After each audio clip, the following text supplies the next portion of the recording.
Rick Braun, live at, my wife and I live at 21 Glenwood Lane. Braun, B-R-A-U-N. B-R-A-U-N. Rick. Rick. My wife's Jan. Okay. Live at 21 Glenwood Lane in Chatham Knolls. I sent a letter in December, I think, concerning flooding on the debris dams that are built up on Polecat Creek. I sent a letter to you and each one of the trustees. I haven't heard anything back. I just wondered if anything had been, any action been taken on that. That property that the creek is on is private property. So Yeah, the village cannot has go the on authority there. to go in there. Yeah, but we do not choose to take that authority to go in. Why not? There's a log jam there that is going to create some really serious flooding. Then you have a lawsuit against your landowner across the creek. The village, from what the state statute says, that the village has the not only the authority but the responsibility to keep a clear waterway, and they can go into private property by state statute. We haven't followed that practice. Why not? It's private property. We don't want to start going on private Well, property, now wait a clearing minute. everybody's trees and branches. We have enough work now. Section 65 ILCS 111 authorizes corporate authorities to remove in such a manner as they may direct the driftwood and other obstructions from natural and other water courses causing flooding. Section also provides authority to enter upon private lands to remove stream obstructions. We've told the developer of that property that he is responsible for cleaning all that area up and not causing water to be backed up on And that anyone property else. has just been sold, a different corporation has it now. And that's who we've sent the notice to. The benchmark, Yes. the newer one? Yes. When was the last time we sent the notice? Jim was talking to their engineers and told them that that was a critical part of them getting any of their plats through the village for that development of that area. Was to be They able- started construction just this week. They were in there tearing everything up, but they went up to the log jam, and the log jam is still just sitting there. They've been told. The village isn't gonna do anything, is what you're saying. We're not gonna send our crews out there, no sir, we're not. Okay. Next. Money. For whatever it's worth, I just had our property surveyed, and we were in the floodplain, and the insurance, my flood insurance was costing me $6,000 a year. And I just had it surveyed, and we've been removed. I've got the letter right here from Loma, the letter of amendment, and we're no longer in the floodplain. But why aren't people notified that all they've got to do is survey their property and get themselves removed? Why isn't this known? I don't know why. Usually that gets triggered when you're doing a refinance of your property or a possible sale. Then the title companies will look at it and they'll look at FEMA it. resurveyed everything in 07 and didn't even tell anybody, and the village didn't inform us. We didn't survey it, sir. The village didn't have it surveyed. Yes. Okay, Bonnie, Billy, don't have a whole lot to say tonight. I know, you guys are gonna enjoy that.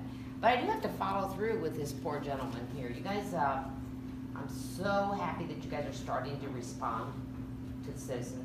I don't know why, but I'm thrilled to death, and I'm sure the citizens are as well. But as far as following up with this gentleman's claim, it doesn't make sense. You got me spinning my head over here like the exorcist and spitting out green soup here. You say that you can't cross the property line, but you did take the time to respond or send a letter out to the property owner, correct? We did. He sent you a letter in December. He didn't get a response, correct? No. But you did take it upon yourself to contact that landowner without notifying the gentleman that had the first issue. And then you've turned around and look at our gentleman over here, that he's checked into it and talked to him. You guys, it's one way or the other. The villages, if the area is flooding, if that area is flooding the city streets or city property, like the right-of-ways or even personal properties, take the time to contact that poor citizen that wrote you guys. Every single one of you. Not just poor Pat over here that's sent the letter or talked to this guy. If he sent an email out to every single one of you guys, somebody should have responded back in December or even the first part of January, for God's sake. This is a citizen that pays the taxes. Okay? Start listening. You're doing great talking to us. Take that extra step. Poor man needs an answer. Give it to him. And not that hee-haw crap. It's not up to him. You guys know what the law is. Don't tell him one thing and then flip it the other way. That's what I just heard here. I think I was pretty clear, we weren't gonna go out there and pick that up. It was not clear, because then you tell me CMT's looked at it, right? And they told the current owners that it's their responsibility to clean that up. Okay, and if you want to debate, why didn't you contact this poor man back in December or January? He did send an email to me. I sent a letter to each one of you. It went in your mailboxes. I bought it here myself. You should, each one of you should have gotten a copy of this letter right here and the photographs that are accompanying it. Did nobody else get one? You don't recall? Joe? You don't recall? Mayor Gray, did you get one? I heard that. Matt? Don't recall. Why don't you run copies and get handed to them? With the date. Next. Yes, ma'am. I've got Andrea Parker. I've got a couple of things that Darlene already addressed. One of the things, were you going to talk about a development agreement tonight with a Mr. Pollock? Because one of the things that we saw that was seen on it is that it's stamped draft and it's missing an exhibit. It's supposed to be attached to We're it. not voting on that tonight. No, okay, that's fine. All right. The new code hearing officer, are we discussing that tonight? Yes. Items in section D are the only thing that we're voting on. Everything in section E and below is just discussion items. Okay. Who was the last coding officer? Don Craven. Don Craven. Don Craven, yeah. Esther was. Did Don actually serve as the hearing officer? Yes. Okay. When Esther couldn't do it, Don would fill in or vice versa. Okay. And why are we getting a new one? Why are we not keeping him? They resigned. Okay, all right. Darlene addressed the new meter service. I have to commend the water plant guys who came out to my house on Monday because they thought that there was a leak because I had a higher bill than normal. And it wasn't that much higher, but I didn't even notice it. But anyway, they came out, they looked around my house, no leaks. So they told me, they explained that they were getting a new system, and they told me that they would contact the village and get an adjustment for the bill. So, and they were very polite. The lady at the village was very polite, so I want to commend them for that. Mr. Kinsey, if you were elected mayor, would you stop being the treasurer for Friends of the Park or other village organizations? This is a campaign forum. Well, it's a question that, Yeah, but it's not an appropriate forum to ask campaign questions at all.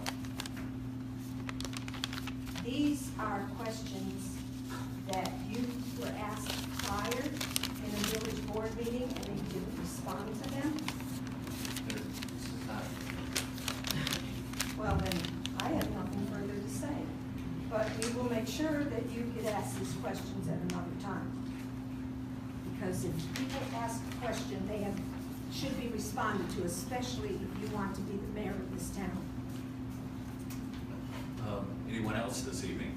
I don't, Matt, my name's Springfield, I don't think that's a legal question to even ask him during this meeting anyway, attorney. I don't think that's a fair question to ask Mr. Kinsey right now.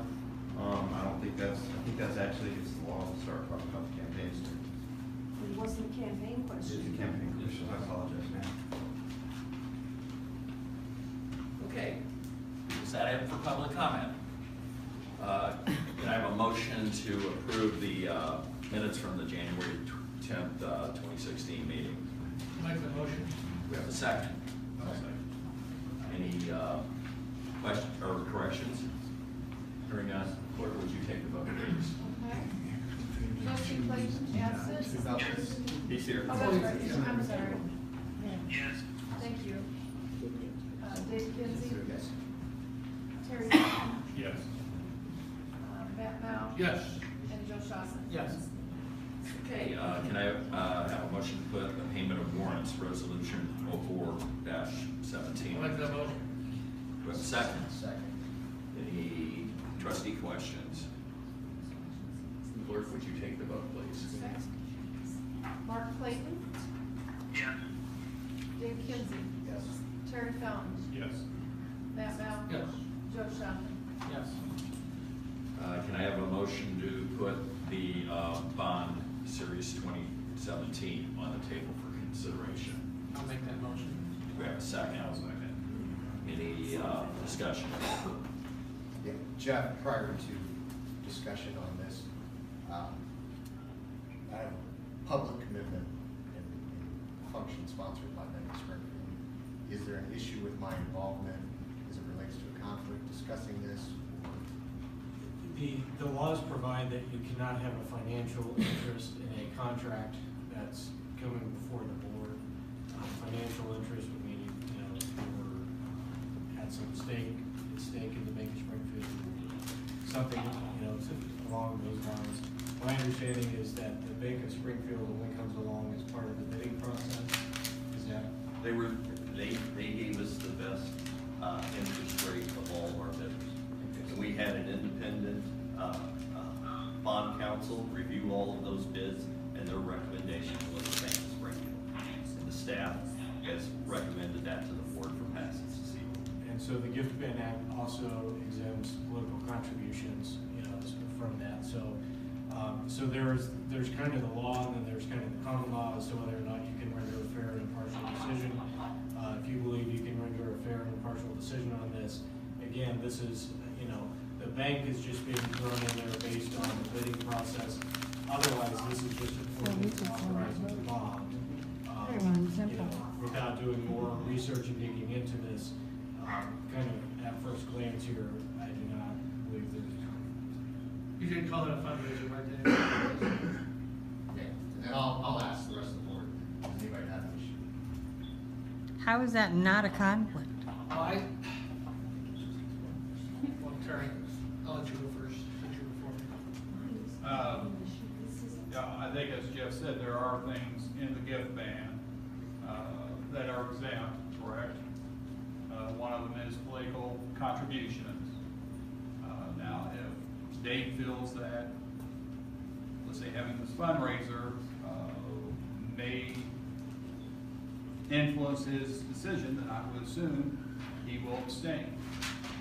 If this had been something that had been planned, let's say, all along, for a couple months before this was even determined, it was going to be Bank of Springfield, I don't know if it would truly make a difference one way or the other, but I don't think there's anything that keeps him from doing it as far as voting on it. But I think that's his decision if you want to abstain or vote. But I do appreciate you bringing it forward. Yeah, I mean, personally, I think if, at first glance, you could see that you might think, okay, Bank of Springfield in a few minutes is about to be awarded these bonds, $500,000 in bonds that we're getting from them. And then 2 days from now, they're hosting a fundraiser for one of our trustees running for mayor, you know, that, on, you know, on face value, you could see, and, you know, some could say that's kind of fishy, and, you know, there's something odd about it. You know, but of course, I'm kind of in a different hot seat because, you know, I'm one of his opponents, so, you know, I think it looks a little odd personally. You know, I know in the past, I'm sure we've had other Bank of Springfield units as far as loans on equipment or, you know, because I'm sure they have been in the past. You know, that's just my thoughts. Anyone else like to weigh in? If I can throw my 2 cents in, you know, I understand the perception people go, you know, a mile deep after they see something, and you know, what they feel is the perception of the situation. But, I mean, if we are going to abstain from voting on items because of business, the local business supports us, I think all of us would have to abstain from something. And I feel like that's on the business, it's their decision, whether they want to choose to support somebody financially. And second, these are blind bids. We have no idea, you know, what in the selection process. All we know is this is the best rate. So I understand like the perception of things, but I think this is on the up and up. That's my 2 cents. And I just want to point out to the board too, that no trustee asked us to contact any bank. No trustee put any influence on myself or Sherry, because we didn't even choose the bank. They sent it out to a bunch of different banks, they responded back, and the Bank of Springfield just happened to have the lowest interest rate. So. Now, you know, I will say this requires 4 votes. Obviously, it's an important thing for the village. I do have situations in communities where even though maybe by law it's not a conflict, just to avoid even the appearance, sometimes people will accuse themselves. So. And I will make it full disclosure that I do have a small bank account at Bank of Springfield. So I don't, when I consider, I talked with legal counsel, they determined that was a conflict. Again, you know, the law really speaks to having a financial interest in this. I'd ask, just call me last. I mean, you're not profiting from this transaction. Not personally. No, so isn't that the answer to the question? That's what the law looks at in terms of financial. Oh, Joe, did you? I think the law is crystal clear that as long as there's no personal gain for Trustee Kinsey, he has the right to vote on it. Now, the perception is his understanding. Clerk, Okay. take the vote. And you said the bond is 2017, is that right? Not 2016? The ordinance? 1705. Okay, Yeah. I thought you said 20-6 or 2016. It's series 2017. Series. It's ordinance 17-05. Right, that's correct, okay. So make sure I heard you right. Okay. Take the So vote. we're gonna take the vote. Yes. Mark Clayton, Yes. Joe Shodeman, Yes. Matt Mao, Yes. Terry Fountain, Yes. I'll okay. Okay, then can I have a motion to put a resolution for the American Legion to use the village square for homecoming? make the motion. Do I have a second? Any discussion? Clerk, would you take the vote, please? Okay. Should we say what day it is? I mean, Les, do you want to say something about when the homecoming is? Homecoming was set up starting on that Monday or Tuesday. Homecoming is 8th, 9th, and 10th. Tear down is on the 11th. Of what month? June. It's in the ordinance. Okay, great. Okay, let's take the vote, please. Okay. Mark Clayton, Yes. Joe Shodman, Yes. Matt Mao, Yes. Terry Fountain, Yes. Mark Kimsey. Thank Dick Kimsey, I'm sorry. Yes. Okay, Okay, sorry. all right. Okay, switching over to the committee of the whole meeting. Mark, did you need to leave? Yeah, sorry guys, but I got a lot of stuff to do to get ready for tomorrow. I gotta hit the road, so I appreciate everybody's time tonight, but I have to sign off here. Thanks, Mark. Thanks, Mark. Okay, number one. CMT.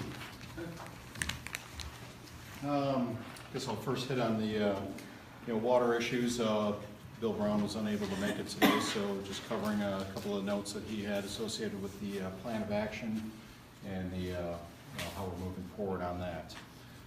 First one, in terms of, dealing with issues and public concerns associated with, corrosion, chlorine, hardness of water.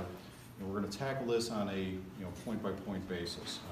Change one thing, fix that, move to the next thing, fix that, rather than trying to juggle 3 or 4 things at the same time.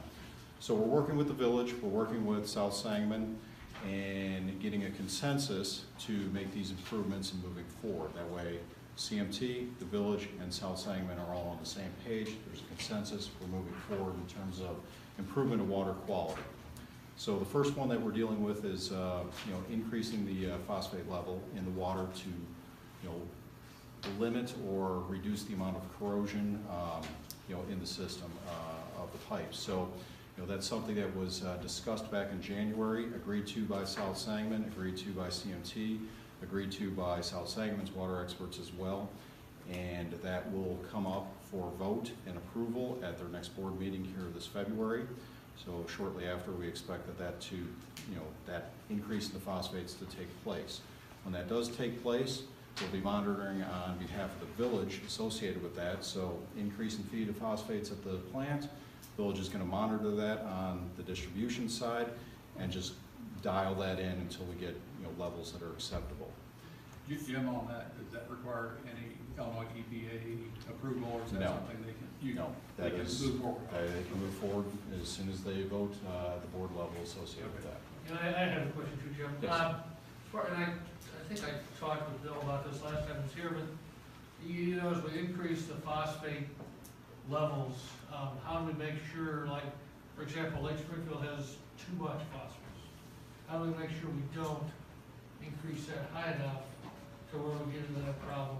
These are parts per million, so very small, dealing with just the drinking water. The drinking water is not an open system to Lake Springfield. So the phosphates that you're talking about are more chemical runoffs, fertilizers and so forth, causing algae blooms and degradation of that system. So this is contained within the potable water system and serves the purpose of reducing the amount of corrosion in pipes. So, from there, the next step is going to be dealing with pH associated in the water, and then moving on with hardness associated with the water. So, it takes time, steps, monitor it, small changes, monitor it, make adjustments, and continue on. But adding phosphate, wouldn't that lower the pH? It's outside my bailiwick. So, relaying what Bill was telling me, so I would be more than happy to get Bill in touch with you directly on that, but relaying notes that he's passed along to me. Sorry. Oh, no problem. It's not my area of expertise. So, and the last one, that we're looking at is, addressing the issues in terms of chlorine, complaints or concerns about, excessive chlorine smell, high levels of chlorine within the system. And one solution to that will be moved to chloramines. And that serves a secondary benefit as well, because the city of Springfield is a backup system. City of Springfield uses chloramines. When you have chlorine that interacts with chloramines, when those interface, then there is no disinfectant protection associated with that system. So, all of the disinfectant dissolves at that point and therefore becomes ineffective until that gets flushed through the system. So, being on a system that's compatible with our backup source is a good thing. It also, provides, benefit in terms of the concerns of, chlorine smell. It smells like I'm drinking pool water, those type of issues. So, That'll be something else that we'll work with, and that's something that the plant was previously permitted. They switched back from chloramines. Initially they were on chloramines, they switched to chlorine, and now we're looking at suggesting that they look towards moving towards chloramines again to be compatible with CWLP. The other thing that we're looking at is we're requested by the board to take a comprehensive look at expenditures and warrants through the plant construction and operation to look for anomalies, abnormalities in terms of excess cost, error and emissions, those type of features associated with the design and build of the plant.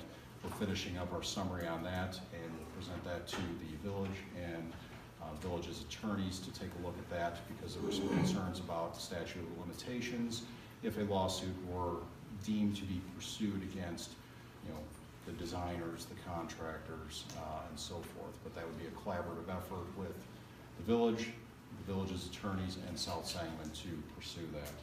So we'll have that to the village and be able to sit down and talk through those points with them.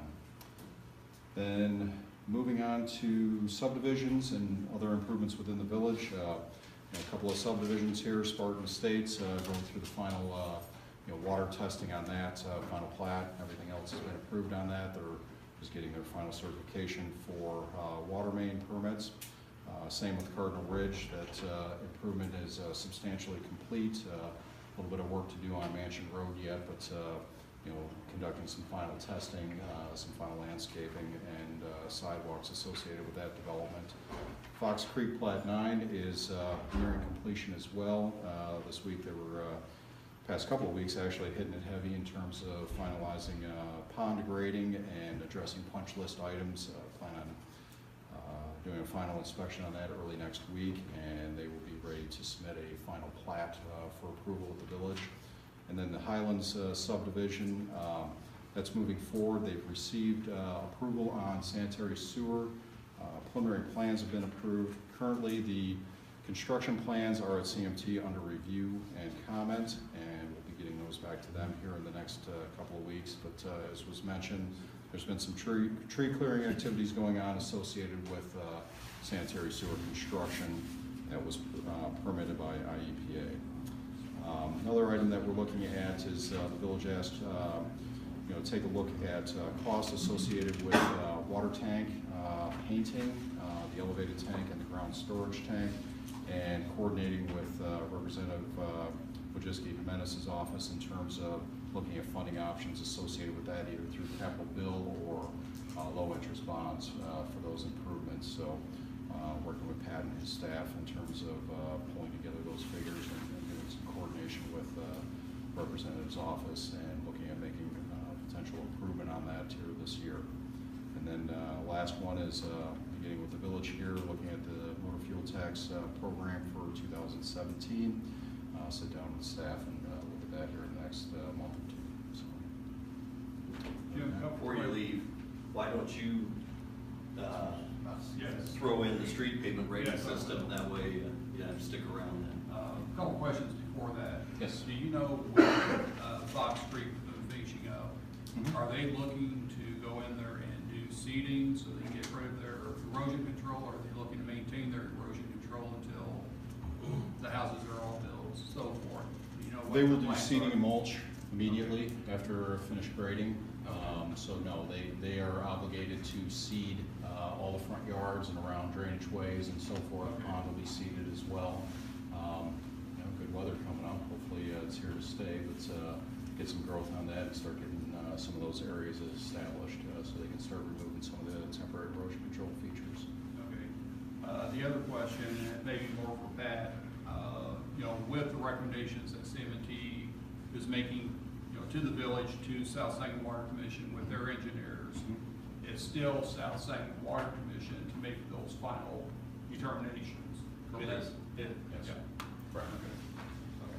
So let's move number 11 up to Yes. now while Jim's still here. I know this is something I brought up this past summer as far as doing a street pavement rating system so that we have an idea of what condition our streets are in, so that we're actually doing the right treatment to the right road at the right time. trying to spend limited funds the best that we can. And there's a number of factors that go into that. I know at the time you had come up with a cost estimate of about $45,000 to do the entire village. I guess, you know, with the passage of the $500,000 of general obligation bonds, knowing that there is going to be a federal capital program coming. I can't say for sure when. Right now, the last I've heard is discussions will probably be coming in around August of this year. I guess I want to see what everyone else's thoughts were. Is do we try to find money to at least rate the hot mix asphalt roads, not the oil and chip, but the hot mix asphalt roads earlier than later if we can find the money within this year's budget because of other potential savings, so that we're ready to have those discussions with our congressional delegates or with our state representatives to say, we've looked at it, here's where our priorities are, here's how much we would like to see receiving.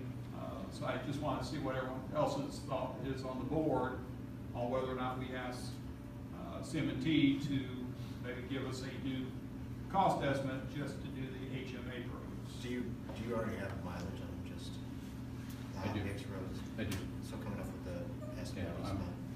Yeah, I could have you something here by the end of the week. And also, I've had Eric working on coming up with the GIS platform to be able to turn around and use that as a rating system.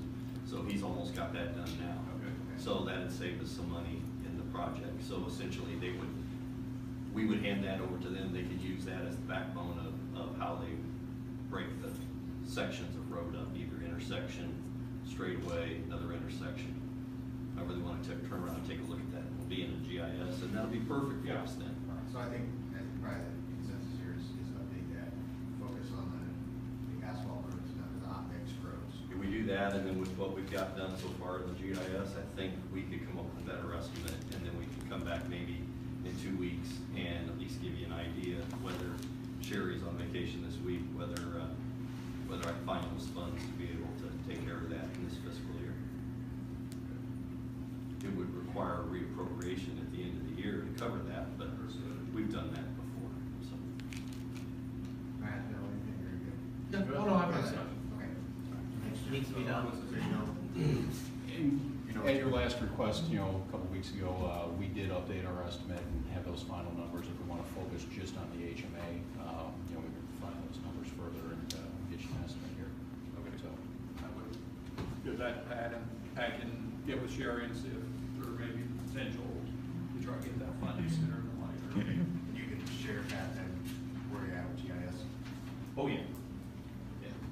Chair, he was, from what I last heard from the president, was about 1.9 trillion. Is that what he's looking at for road project, It's gone from $1 trillion down to $500 billion. It keeps bouncing around some. But I do know if we do not ask, We're not gonna get anything. we're not going to get Yeah. anything. So you might as well ask early and be told no early. Ask late. And at least show that we have looked at it and we have I'll say, more of a comprehensive plan as far as why we're asking for the funds. Yes, exactly. Leaf bags for 2017. Thanks, Jim. Comment, please? Dave? Councilor Jim. Yes.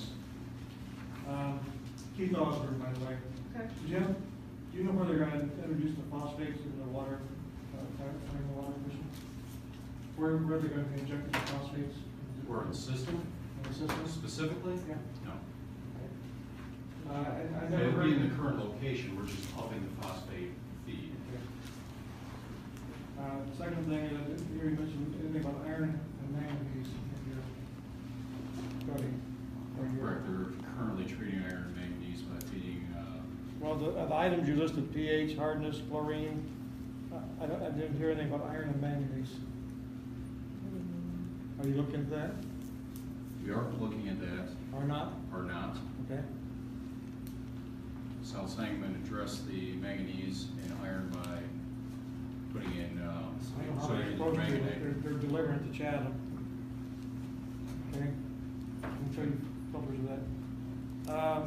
Last question, looking at the warrants, Fox Creek and Highland subdivision. Are you out there observing some of the construction and stuff like that?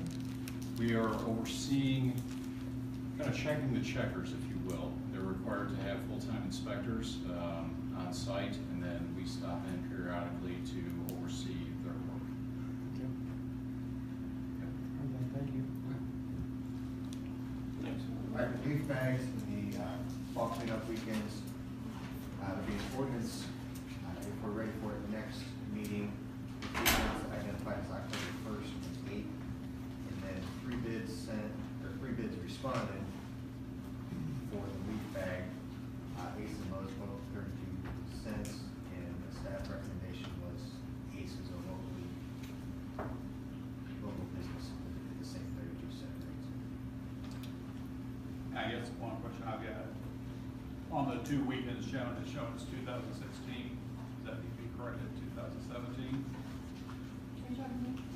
Oh, the dates. Yeah, the dates. Yeah, it should be 2017. Are the dates specified? Dates are off. Oh, in the ordinance? Yeah. Oh, so it's October 1 and October 8th? No, it's currently shown as 2016. Yeah, but are these the right dates, October 1 and October 8th? That probably doesn't need to be in the ordinance. Okay. All right, we'll correct that. Just like the Okay. ordinances We says just need cardinal to have an hill ordinance instead of purchase cardinal ridge. some leaf bags. Okay. And I assume, as far as with Ace or Lowe's or any of the bidders, then quick calculation, it looks like that's roughly 44,000 bags, give or take. I assume there's not an issue with them being able to supply those? No, they were able to supply them. Okay. Okay, so that ordinance be on the agenda for the next meeting? That's the plan. Number The regular 3. board meeting, right? Yes, ma'am. Yes. Okay. Third was the I-turn water reading purchase ordinance. Pat, you want to start? You want Shane to update where we are in this ongoing project? Our Icon meter reading is essentially, we have, Mueller meters, right, Shane? Badger meters with Itron electronics on top. Currently, we have a handheld device that a guy drives up and down streets, and it picks up those readings when he drives by. We're proposing going with a system similar to what Ameren came in and talked to you about a few months back, where we mount these little antennas on top of our light poles, and that turns around and reads all the meters at all the time. That way we don't have to have a meter reader go out and hit those spots. But I think the biggest advantage is it reads what every. We pull it however many times we need to. But you could have it read as often as every minute if you had to. Okay. So if we had a resident that was moving out, they could pull that up and get a final reading from this. It's something that you could look at and see if you have somebody that's possibly having a leak, you could turn that on and see which ones are, if they have water going through their house 24 hours a day, most likely they have a leak. But it will relieve us of having to have a full-time meter reader, and we'll get the results back to the girls faster instead of having to send them out at 2 It will be weeks. on regular cycle of billing, at least for the water. Is that the plan? Water and electric. Okay. So we got- It's a meter reading system. Okay. My concern is, what is the backup to that? The backup to that Yeah. is to send the guy back out with the handheld to cover it. So he would have to do that. It's just like anything electronics. Because we all know electronics are meant to help us, but more times than not, they tend to fail or Well, have issues, so. I would argue that point. I would say more times than not, they're successful, and then the occasional time they fail. I mean, I always like a person to check mine in person, to make sure it's right. We have a computer say. We don't have the luxury of having that many meter readers to go out and read your meter by hand. We just can't. I mean, what I'm looking at is, if you don't think that thing's doing it right, I or whoever else is a citizen should say, I want the meter reader to read my meter to make sure that's doing its job right. Make that request. That exists now. Yeah. So-called, having a guy physically read the meter, right now he's driving down the street, taking a reading. And I'm just saying, you know, technology doesn't always work. So then we currently, we utilize somebody from the electric department, it takes about 2 weeks every month of their time. Is that right? Why don't you answer some of these questions there? Yeah, that was a year and a half ago when we happened this. We've gone through the different types of the meter reading systems. At the time, everybody was more concerned about the histories and the what for the water usage, so that's why we picked this particular system to go with. And this one gives us an actual 40-day. This system actually gives us a 40-day history. So now our water department meter readers can go out now if people have a complaint about a leak or something like that. If they have that rated meter, they can go ahead and give them a 40-day history, actual 40-day history of per hour of what happened, how much water went through that meter every hour for 40 days. So that they can, so now this just allows the utility office to do this basically over the phone. It's basically what CWLP has the exact same. Do you have a count or percentage on how many meters have been updated? Because I know you've been working on updating meters for that year and a half. Yeah, we changed over to 100 Ws about almost 2 years ago. So we probably got at least 80% of those completed. So we're at the spot where your recommendation is time to put the software on top of it. Yes, and then currently the current platform that our software runs on, MDRS, they're not going to support that anymore. So no matter what, we build a chat, we're going to have to purchase another meter system. And that's included in You're yours. not, you gotta use it. Correct. So then Jeff, when it comes to a specialized software that's building on a project, the question always comes up, why isn't it bid? What are those? We've gone out, like I said, a year and a half ago, we got the numbers from everybody, we had the two different companies that were closest to what the board at the time were asking for, when they came and did the presentation. And then this was what was decided on, with everybody wanting to go with the history for strictly the water, and that's why we went with this particular software. That's just kind of how when you do a project in pieces like this. Yeah, so the municipal code requires public bidding for public work contracts in excess of $20,000. Because this is a specialized situation, you have to have compatibility with the water meters. And to the extent this would be considered a public works project, the municipal code does allow you to waive public bidding requirements. And so there is a provision in the ordinance that is waiving, would have the board waive those to the extent they would allow.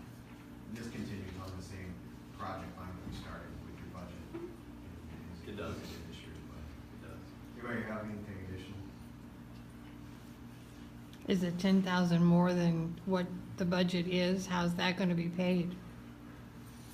The budget's 165,000, and this project it says 175.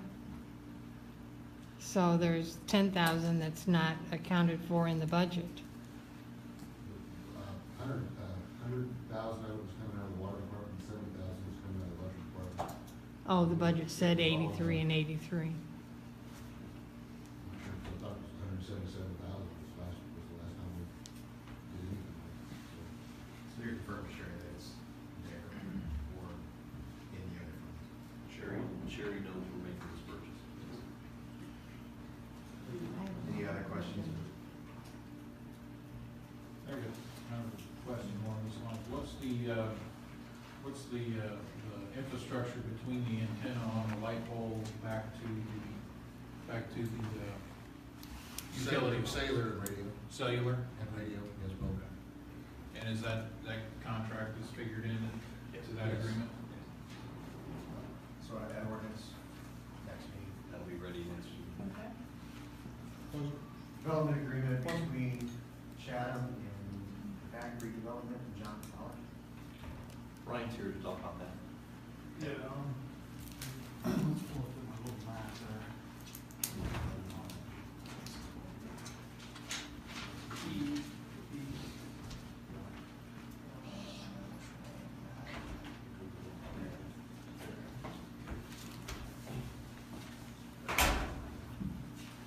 Back in September 2016, John Pollock, who owns the John's Plant Service Center, came to me and asked me about a parcel of property that is located between kind of the old and new East Walnut Streets. And the property is actually owned by Matt DeBacher of DeBacher Development. What they were wanting to do was they came to me asking to see if it would be viable to build a business here in this piece of land here. And we did a lot of research, had a lot of discussions, and I did a lot of work on this over the last 5 months, and came up with something that I'm pretty sure was going to work, and it's going to work well. This piece of property right here was zoned R1, or actually still is zoned R1 now. So Mr. DeBacher came in front of the zoning board on January 5th and asked for a rezoning to B1, and he also wanted to get a variance on a rear yard setback for a building here. So at the same time we were working on that, I was trying to get with John to find out, what is he looking to do here on this property as far as a building. The reason there wasn't an attachment A with this draft on board docs was because he has an idea what he wants to do, but I want to run it before you guys so you can see what we're trying to accomplish here. This parcel of property was generating $28 a year in property taxes. And Matt, of course, had it mowed and maintained. So when John came forward to Matt to see if he could find a parcel of property that he could use for his business, this turned out to be a good one. There are, in this agreement we have, and I know this is there's so many big details in this. The first part of this agreement was the sidewalk. That came up. How are we going to connect a sidewalk from here at this existing spot here all the way across this ridiculously skinny long piece of property here? What we've decided to do is we have an agreement here that allows John to build a building, okay, and have a parking lot. And also part of his responsibility in the agreement would be to build a 6-foot sidewalk starting here and building it basically to the west side of Holly Drive and bending it back to the north to get people using the sidewalk actually into the neighborhood. We wanted to stay away from the end down here for 2 reasons. One, in our long-range plan, we may want someday to kind of scrap this, this entrance here and redo Walnut Street to where it would come and have a little bit more of a gradual curve here. And while we were talking about that, John also would be willing to give us this property down here on the end to make those improvements. So I wanted to bring that up because that's something that me and John talked about in the last meeting we had. The building itself is going to be 30 by 60. It's going to basically be generally in the area between these trees, and then there'll be a parking lot here. In the agreement, it also says that John can also, if he buys this property from Matt, he will have but one access point to his parking lot, and that is off of the older Walnut Street here. I did not want to allow any type of entrance here because there's too many entrances and driveways and stuff, and I just thought it'd be much safer to have it back here.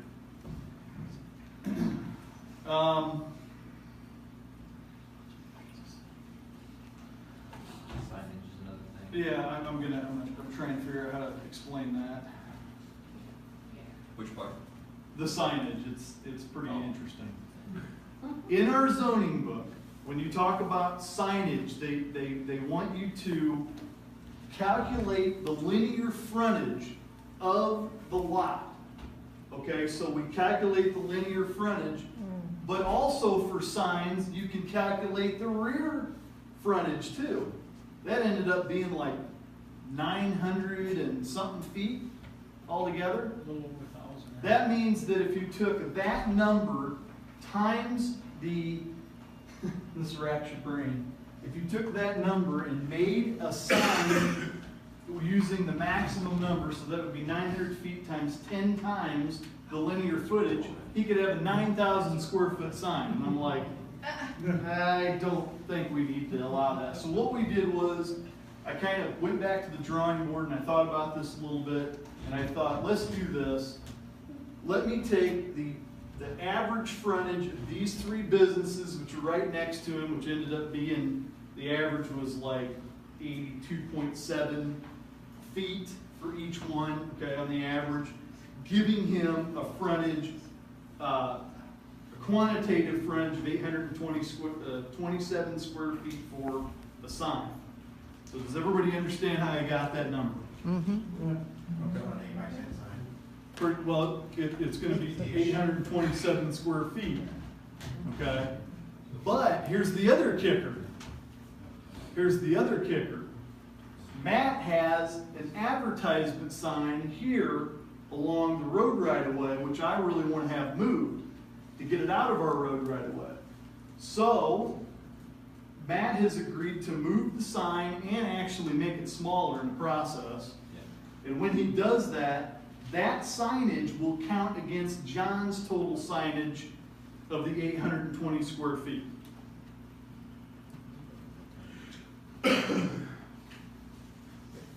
Another thing in our agreement, after talking about this and throwing ideas around, I did have one person come to me and ask me personally, one of the neighbors, what's going to happen if this gets sold and this business is put here, and the business owner decides to put, a shed out here in the middle of this area. Well, we wrote in there that wherever the parking lot will be, which is going to be on the east side of the building, no accessory buildings east of that parking lot, and you really can't get one back here anyway because the variance on the setback doesn't allow it.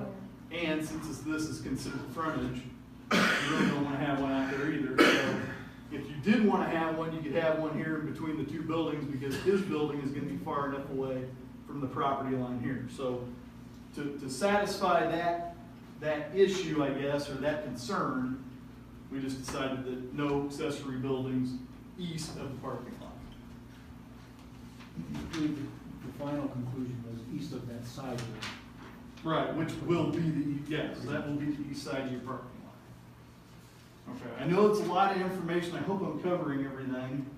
So essentially, you're gonna have a agreement for the board to vote on. Yes.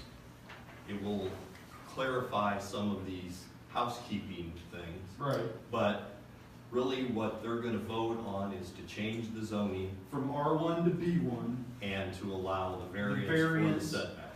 From the setback, which was supposed to be in B1, a setback was supposed to be 20 feet. And the variance was a setback of 7 feet. And when you had the public hearing with the zoning board of appeals, they were okay with it and no one spoke against it, correct? 5-0 vote for it on both the variance and the rezoning. And also I didn't have one citizen in here voicing a complaint. And that'll come in separate ordinances to change the zoning and the variances. Ryan, you may have mentioned this. What type of business is this? Oh, I did not mention that. I was thinking all this other technical stuff. John owns, well actually, you know what, John, why don't you tell him what you do, and then that'll give him a little bit better idea of what exactly this is going to be. My name's John Pollock. I own John's Appliance Service Center in Chatham. I've had a business here for a little over 2 years. I'm at 116 West Walnut, which is about a half a block west of Family Video. Previous to starting my own business here 2 years ago, I worked for Henry's Appliance Center in Springfield for a number of years. And I'm real pleased with the way that Chatham has embraced me here in the past 2 years, which is why I'm considering building my own building at this point instead of continuing to rent. I am a resident of Chatham as well. I still have children in the school district, and I opened my business simply as a sole proprietor. I'm just a single businessman, family-owned business. I'm not incorporated or limited liability or any corporation of any sort. I just want to continue to provide a service in the city of Chatham, the community of Chatham, that provides quality service that Chatham residents can count on and believe that they're getting quality service at a fair price. So it's with that idea that I want to move forward in purchasing this property. I think that I can create a business structure there and a building that's going to be a low traffic business. As I said, I don't have a lot of employees. I'm a one-man business. I do sell appliance parts, but in general, I may have 2 or 3 walk-in customers a week. Most of my service is in the residents and customers' homes. I have a parts store there, but usually when I'm meeting there with a customer, if someone calls me and needs a part, then I'll schedule a time to actually meet with them there and fit it into my schedule for the day. So there's not a lot of traffic there. I don't sell any new appliances, meaning there's no semi-deliveries or anything like that. I'm just, the biggest vehicle that would be there would be the UPS truck bringing me some parts because I need them for the jobs that I'm doing service calls on and work for customers who do their own repairs and provide those parts. So that's pretty much the nature of my business. If you have any other questions, I'm happy to answer them. Sir, will you be working on appliances there? I do some rebuilds. I don't sell anything new, but I do a lot of rebuild appliances, and then I sell those with a warranty. So yes, there will be some appliances in the shop. The front half of the store generally that I have now is kind of like an appliance, or I'm sorry, an auto parts store where I have only I have appliance parts instead of auto parts, and I have a counter with stools that customers can come in if they want to buy parts, and I'll look them up and then sell them to them or order them if I don't have them. And in the back half of the shop, I do have used appliances that I do rebuild and then sell to both customers who are interested in used appliances, as well as I sell a lot of used rebuild appliances to landlords that I repair. It's that beer garage refrigerator we need, you know. Well, I would be happy to help you out with that. Yes. I was just curious as far as you getting rid of the old parts and if there was gonna be any, like you said, you did a great job as far as no outbuilding. That's all perfect, 5 months to get it up right. But, you know, as far as how soon you get rid of your old parts and things like that. There wouldn't be anything outside. I wouldn't have any appliances outside of the building. And on average, about once a month, if I've taken in some parts or some appliances on trade and it's just not worth fixing, then I'll be taking a trailer over to that goes to the recycle center and selling those, and I try to keep those at a minimum so I don't have too much clutter in the shop. Well, welcome to Chatham. You should be getting a lot of business. Chatham's been treating me very well. Thank you. You might have additional questions for Ryan or John? Ryan, if you could just clarify, based on what we discussed earlier, there where Holly Street would extend through, there's been, I guess, an agreement that that property to the east would eventually become potentially village property, so that if we do any type of roadway improvement. Right. Potentially, because obviously we know that if we made him run that sidewalk all the way out here, you're gonna end up with tons of engineering work because there's a down well there. And then when you go across the street, you're not going anywhere because you got this huge drop off. So it was kind of my intention to at least bring it to his attention to say, hey, this is what we're kind of thinking about doing in the long range plan. That's why coming here with the sidewalk made more sense. So it is in the agreement that property to the east. That's not in the agreement. Oh, that is not in the agreement. That was just something that we had discussed that he said that he would be interested in down the road. Okay. Initially, let me just clarify one point related to that. Initially, my interest was in the property on the west end up here. And Matt, the Walker owns this business across the street here, and that's why he has the signage across the street there. We initially had hoped that that could be parceled off and Matt could continue owning that property because he has the signage there and nothing can be built on that, it's too narrow.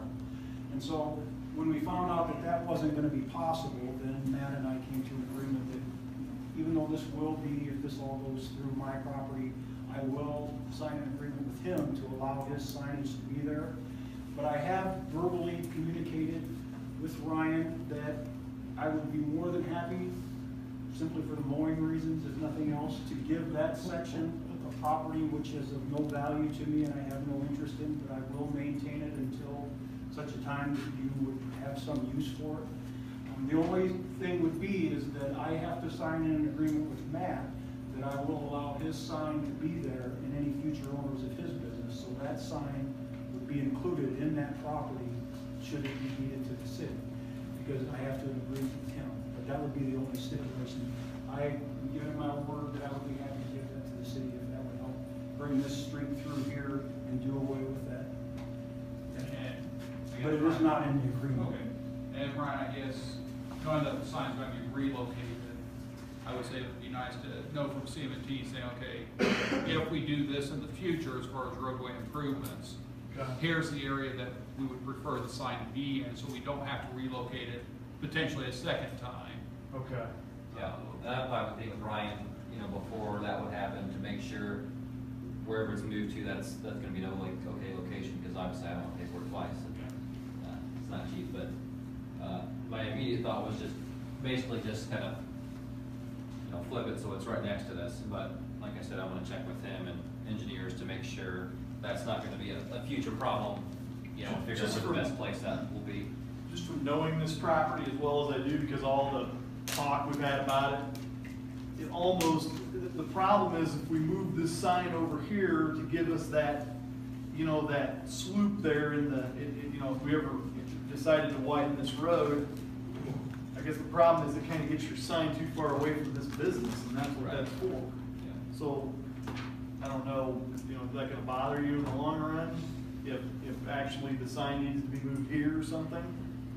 It wouldn't be a huge thing. I'd obviously rather keep it next to the building rather than having it across from the neighbor's yard or something, but.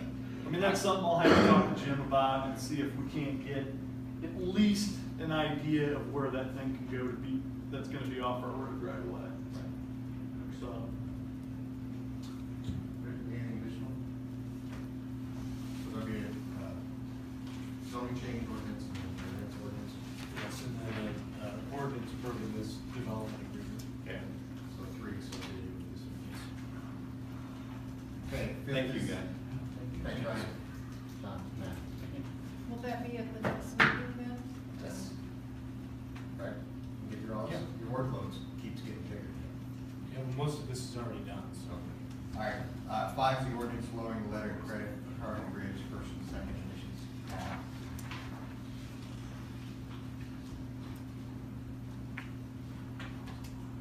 I'm sorry. The handouts? No. The amount is in the ordinance there. I didn't print that out. I don't have that in front of me right now. It's being lowered to $350,000, which is 125% of the estimated remaining work. And that comes on CMT's recommendation. Comes on CMT's recommendation. Any questions? Nope. That ordinance will be also there? Which also includes the cul-de-sac work, I believe, too. Yeah, for Garvey Lane, they're gonna move forward with that. They're gonna have that ready to go at the next commission, for the planning commission to review. Then they wanna go ahead and get that constructed. Actually construct the cul-de-sac. And actually construct it to ease the fear of the citizens that we're not gonna put a cul-de-sac there. All right, 6 is the resolution accepting the update to the multi-jurisdictional natural hazard mitigation plan. For those of you that have been on the board for a long time, we voted on this thing numerous times, and every, I think 2 years, we have to go back and do updates to it. The disappointing thing was that it's probably been a year since we've done these updates, and I don't know why it has taken the county this long to get it to us, but they have, ready to go. They've given us a copy resolution to turn around and pass, And the village is a part of the Sangamon County multi-jurisdictional natural hazards and mitigation plan group, and we'd like that for passage next week. Question for Pat. Don't ask me any questions. So that two will be on. 7 is a resolution. We'll have the reappointments to the planning commission, Gene A, Jason Jones, and Ron Waller, for reappointment. Questions? They'd all like to reapply. And in the past, as long as someone was wanted to stay on the board, we've always allowed them that option. As long as they attended. Yeah, we haven't had any problems with these 3. All right, search for a new co-hearing officer. Jeff or Pat? We need one.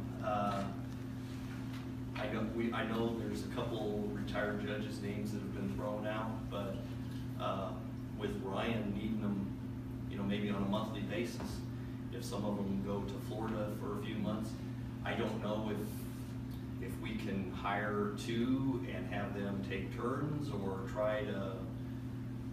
I'm not exactly sure where to go. Before we had attorneys, we had like maybe. The law allows that it can be an attorney, doesn't have to be a judge or a retired judge. Just somebody that's, I believe, has practiced for 3 years at least, has gone through a kind of a due process, hearing, training, or whatever, and then they're allowed to serve as a hearing officer under the municipal code. So, there are a couple of different options here. We could, bring forward names, proposals, that type of things. I don't know if there's others that have indicated interest in it, but as Pat said, we just need to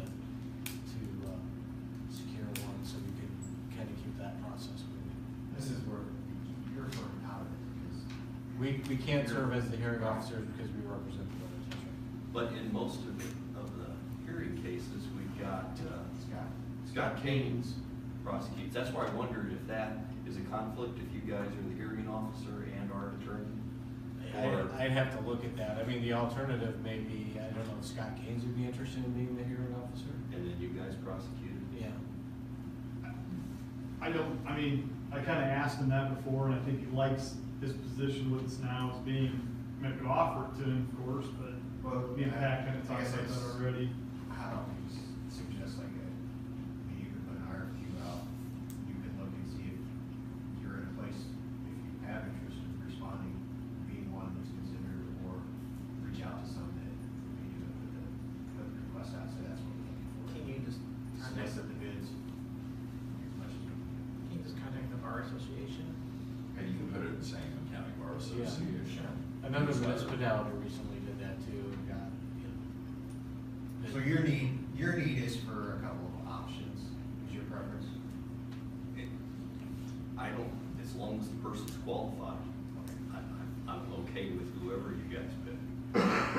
If we want to allow Jeff to put some feelers out there, or if someone knows someone, I think just contact the Sangamon County Bar Association. Jeff, got a question for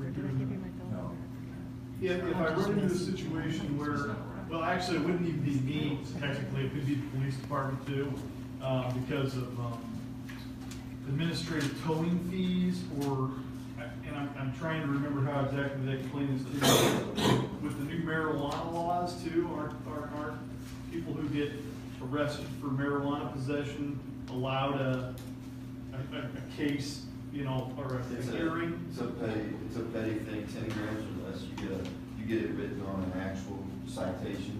But you can request a hearing, right? You can request a hearing on it and pay the fine for that. So, in the interim, what do I do, if that were to come up? Well, we could probably find a short term at the very least, somebody that's qualified to do it. So Okay. we could work, as long as the board's all right with that. If we need to have somebody that's qualified to pinch hit, we can certainly do that. Okay. I can't imagine it's gonna take forever to respond. No.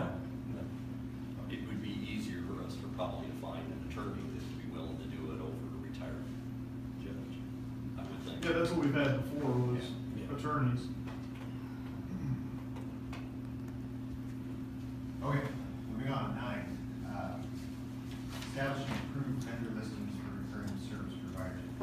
conversations we've been having forward is, while the village administrator has a authority to contract for a service or purchase up to a certain dollar amount, is what do you do about the recurring services where each thing is an individual event, but we keep going back to the same vendor repeatedly? The suggestion that I have here is that we, kind of in conjunction with a budget process every year, review those needs for recurring service providers, who they are, or what areas we're looking for that, and then have the staff evaluate and list those recurring service contracts, and then on an annual basis put those out for fixed bids. Yeah, it doesn't sound good. Fixed price bids.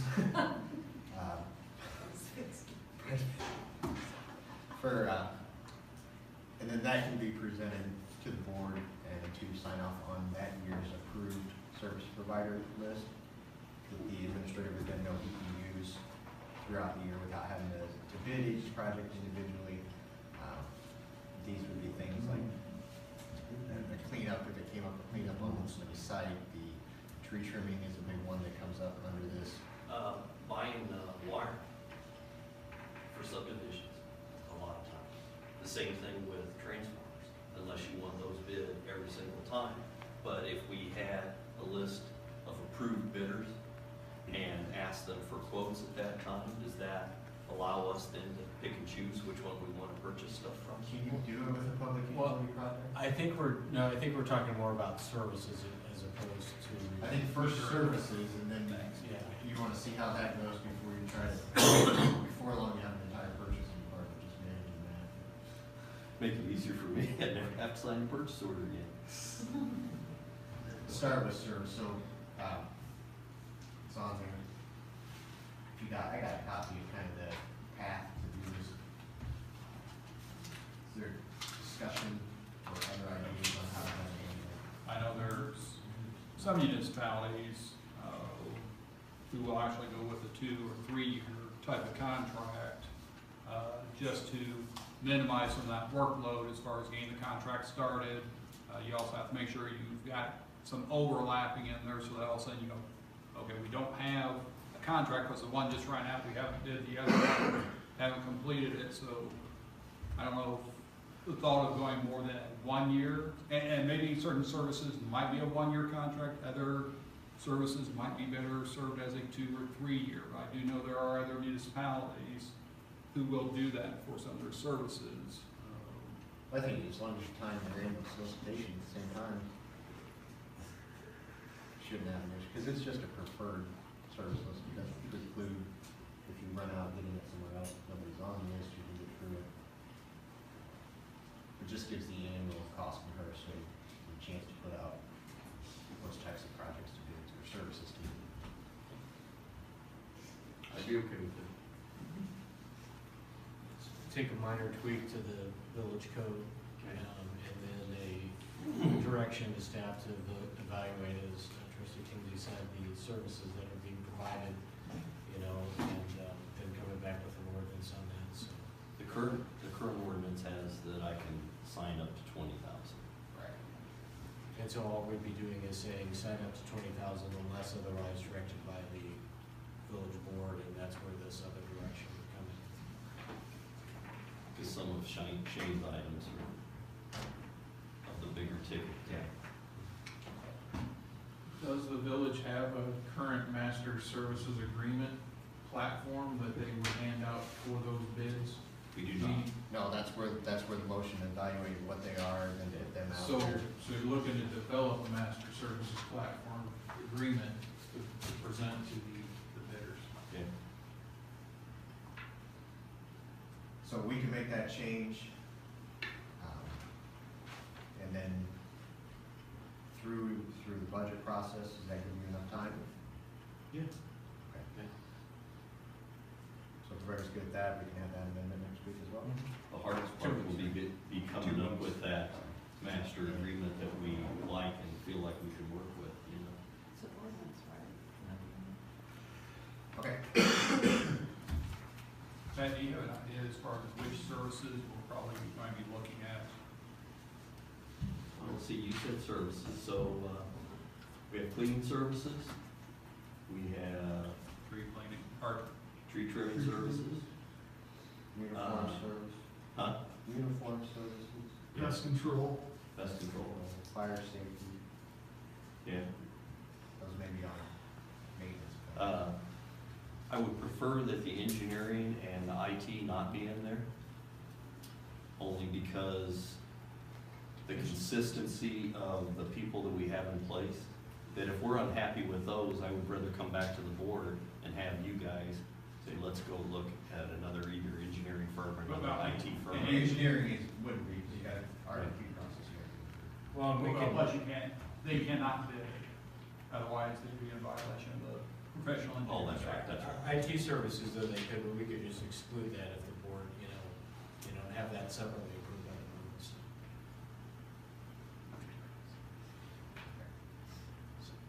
So you guys can come up with this. Yeah, I'll work with Sherry, we'll have a. Well, the annual publication, it's got competition summary, Yeah, gives you the biggest hit. yeah. Okay, 10, installing lights on the second football field out at Community Park. We can talk about that, Phil? I'm sorry, I don't know your name. Tim Hackey. Tim. Yeah, I'm the new commissioner, CCFL. Currently, the east field is lit from both sides. There's 3 center poles between the east and west field. Those poles, when they were purchased and installed, they have a lower bar on them with clips for lights to point at the west field. So the CCFL is wanting to buy the lights, purchase the lights, and have a licensed electrical contractor give us a bid and come out and install those lights to face the west field. In future planning with us trying to raise the funds to then put up 2 poles on the other side of that west field to shine lights so that you have lights from both sides of the fields. We're just asking for permission to go with that. We will purchase the lights and we will have them installed by a licensed contractor out in the fields.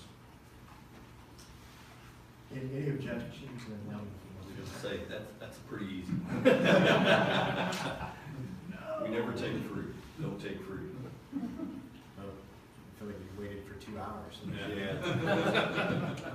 No, thanks, guys.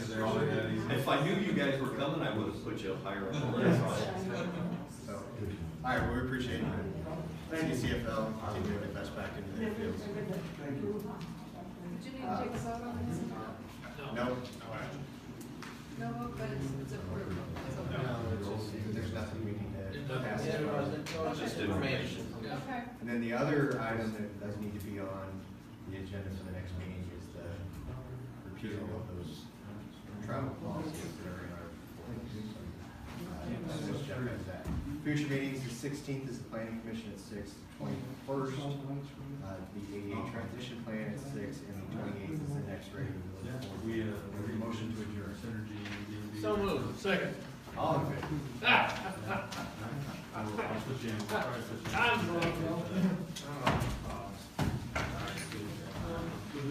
Did you catch that?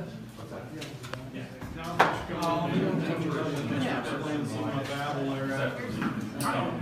So much information, it's like, That's right there. Sorry, but it's what we've been up against for over 2.5 years. It's been what we've been up against for 2.5 years. The last 2 weeks is the first time they've ever really interacted. Oh, as much as they are. But that's only because of the election. But what it all comes down to is they just